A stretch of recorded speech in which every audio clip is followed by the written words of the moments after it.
Many people says that balance can be maintained in life where we can have emotional bonding with family and equally we can focus on our work. What we have seen is a fellow goes to office and he is one personality there, and then he returns to his house and he is another personality there, and he says, this is where I spend the money that I have earned at office. You remain kind of unfulfilled and distressed in both the environments because you are never 100% anywhere. We have been taught to be balanced personalities all our life. But there is something within us that does not want a balance. It wants to go all the way. It loves extremes. Now think of the person whose work itself has become his relaxation. And why can't you aspire for such a state? Why can't everything be in service of something so great that there is no question of compromise? As a young person, why must you not find something to be absolutely devoted to? And if you won't find anything to be absolutely devoted to, then you live a scattered life. Good evening, sir. Amit Kumar Tripathi from BTech third year Civil, NIT Bhopal. And I'm glad to welcome you here in NIT Bhopal. Thank you. My question was on a balance in life. As many people says that balance can be maintained in life where we can have emotional bonding with family and equally we can focus on our work. But many people say it's a myth. But I tried both of ways, but it failed for me because I am as a human being, I'm a emotional being. So I need emotions, and with I need to work for my goals also. So what should be my approach for solving this? Do we get the question, all of us? This question is, how do I balance my emotions with my work? How do I balance my emotions with my work? Okay, let's start with the basics. When does the matter of balance arise in the first place? When does the issue of balance arise in the first place? Only when you have two contradictory things in your life, in your mental space, or anywhere, trying to outdo each other, competing for the same spot. That's when you have to think about some kind of adjustment. How much to give to this versus how much to give to that, because this and that seem mutually incompatible. Right? This is demanding something from me and that is demanding something from me. And obviously, I cannot fulfill both their demands simultaneously. So I want to strike a balance. I say, let me distribute myself or my time or my resources, whatever, in some proportion, 50-50, 60-30, 60-40, 70-30, whatever. You get this? So before we set out to achieve balance, it is important to see clearly that balance is needed only when you have contradictions in your life, only when you have things, people, priorities, values that do not align with each other. For example, people talk of work-life balance. And the question from our friend is much in the same direction. When people talk of work-life balance, what they mean by life is their personal life, which corresponds to the emotional part of your being, right? And when they talk of work, they talk of livelihood, earning money, professional success, etc. And he is referring to much the same thing. How to achieve a balance? And I'm wondering, why must first of all there be the need to achieve any balance? Because the very urge to have a balance reveals the presence of contradictions. It reveals the presence of contradictions. Otherwise, there is no need to have a balance.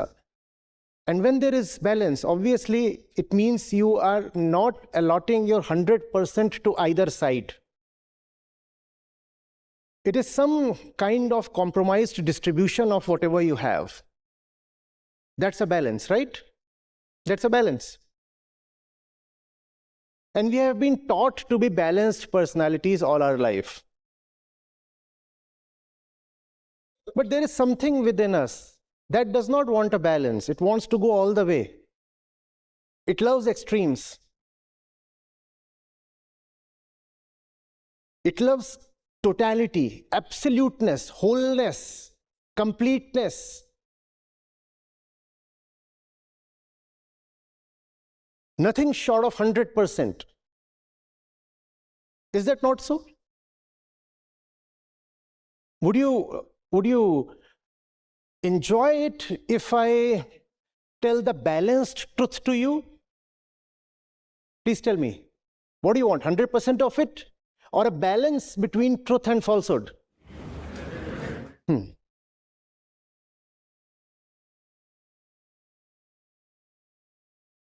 What do you want? Total freedom or freedom only for 6 or 8 or 12 hours a day?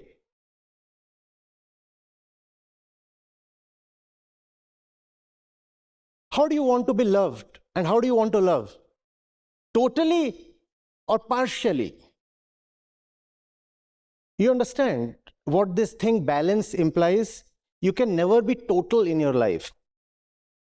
You can never be total in your life. But the moment I say that, a question arises. A question that resists totality. The question says, there are two opposites and they both appear important and they both compete with each other. And if I allot 100% of myself to just one of them, what about the other? We have to take everything along, right? Right? We cannot survive or thrive on just one thing. So if this is important, that too is important. And you are talking of allotting the totality of yourself to one thing. How is that possible? Again, question the assumption here. The assumption is this has to be incompatible with that. Why does that have to be? Why can't your personal life be aligned with your professional life? Why must they be necessarily separated and in opposition to each other? Why must one always come at the cost of the other? We do not experience that too often in our day-to-day life, in our surroundings. So what I'm saying may appear a little utopian, a little impractical, but please stay.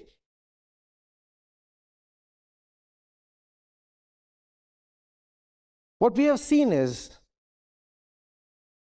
a fellow goes to office and he is one personality there. He says, I'm earning money there. And then he returns to his house and he is another personality there and he says, this is where I spend the money that I have earned at office. So these two have to go together because to spend you first need to earn. You cannot give up on either of them. At the same time, you remain kind of unfulfilled and distressed in both the environments because you are never 100% anywhere.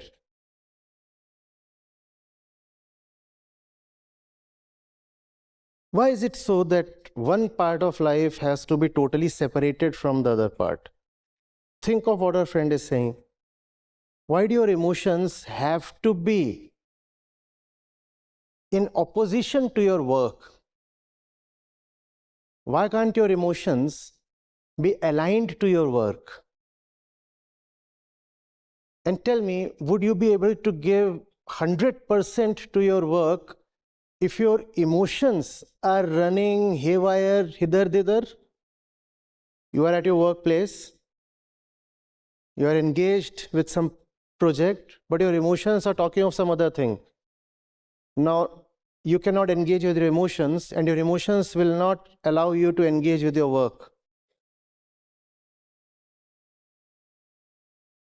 Are you getting it? Is that a nice state to be in? And then we say, let me distribute my time wisely. I want you to explore why must there be any kind of distribution. Distribution is needed only among those that are desperate, which means those who cannot come together or go together. And if two things cannot go together in your life, are either of them really aligned with who you really are?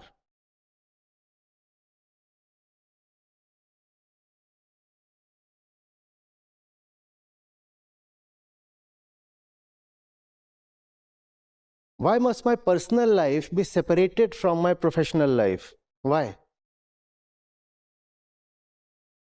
I'll give you a couple of examples. The first is from India's freedom struggle itself.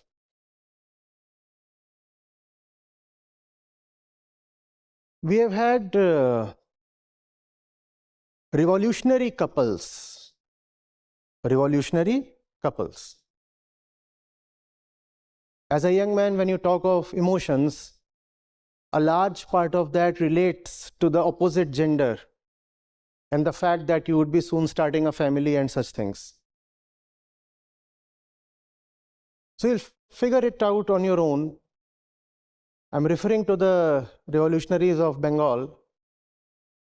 And you have had situations where the work and the choice of the person you are emotionally connected to are in perfect alignment.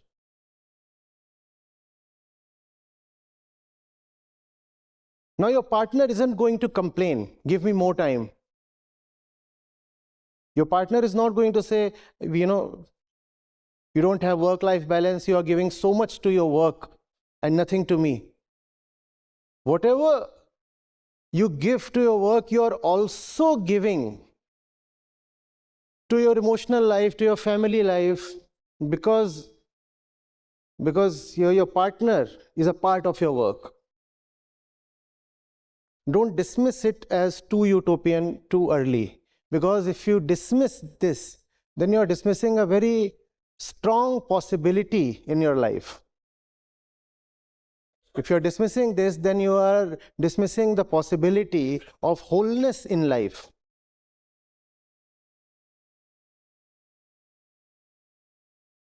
Just the last century, obviously you would have heard of Sartre.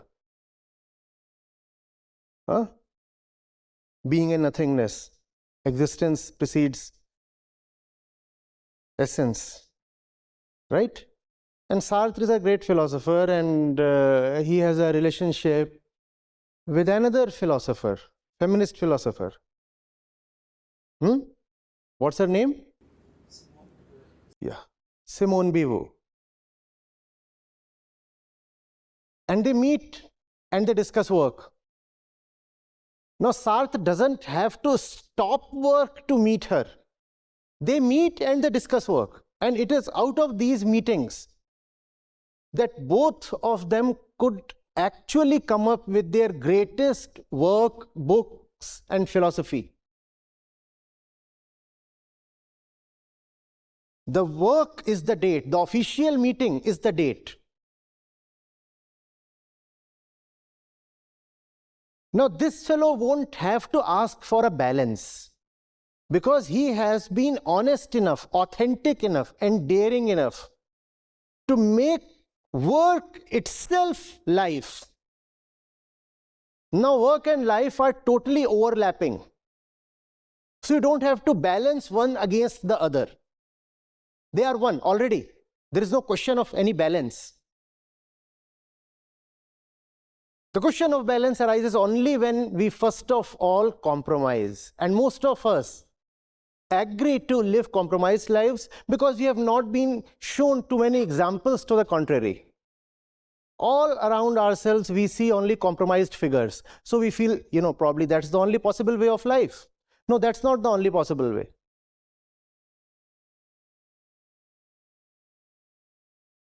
All my life, I have never had an office. And equally, I could say that all my life, I have never had a personal room. Because my room has been the office and my office has been my room. Why do I need to now strike a balance? I sleep in my office. And there was a time when my office was like, an 8 by 10 kind of cabin. And I had a huge desk that occupied most part of the room. And just by my desk at night, I would unfold a thin mattress and lie down and sleep. Where is the question of balancing work and life? Where is the question of balancing activity and leisure? But that's another way we often talk of balance. We say, oh, you have worked too much, now you need to balance it by relaxing a little. Now think of the person who relaxes in the middle of his work. Think of the person whose work itself has become his relaxation. And why can't you aspire for such a state? I don't have to run away from work to relax. I don't have to say, oh, work hours and relaxation hours, there must be a 70-30 ratio. No 70-30 ratio. I work all the time. Equally, I relax all the time. It's always 100% either way. I work all the time, I relax all the time.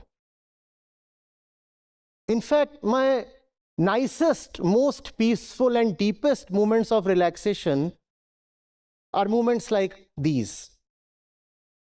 Incidentally, these are also the moments when I'm perceived as being in the middle of intense work. From where you are looking, probably I'm working intensely, right? This is work. There are these cameras that are recording and there is an audience and you are listening and some of you are even taking notes. And it is these recordings then that get edited and come out as books. So this is core, hardcore work. It appears so, right? For me, these are the moments of my deepest relaxation. I don't need to balance. Yes, my legs sometimes might get tired. Yesterday, there was a 3.5-hour session and I was standing as I'm standing here because I enjoy it more when my legs have freedom. The legs might get tired. I was not tired. In fact, if I'm tired, I want to get into work. If I'm tired and I want to relax, then I want to work. Because it is work that will offer me relaxation. Why can't you have a life like that? Why do your emotions have to be in opposition to your logic? Why can't everything be in service of something so great that there is no question of compromise? As a young person, why must you not find something to be absolutely devoted to? You understand the word absolute, not relative, absolute. Absolute. And if you won't find anything to be absolutely devoted to, then you live a scattered life, fragmented life, bits and pieces here and bits and pieces there, some part here, and you are wandering randomly among all these parts, giving some part of yourself to this, something to that, and then consoling yourself that you are living a well-balanced life.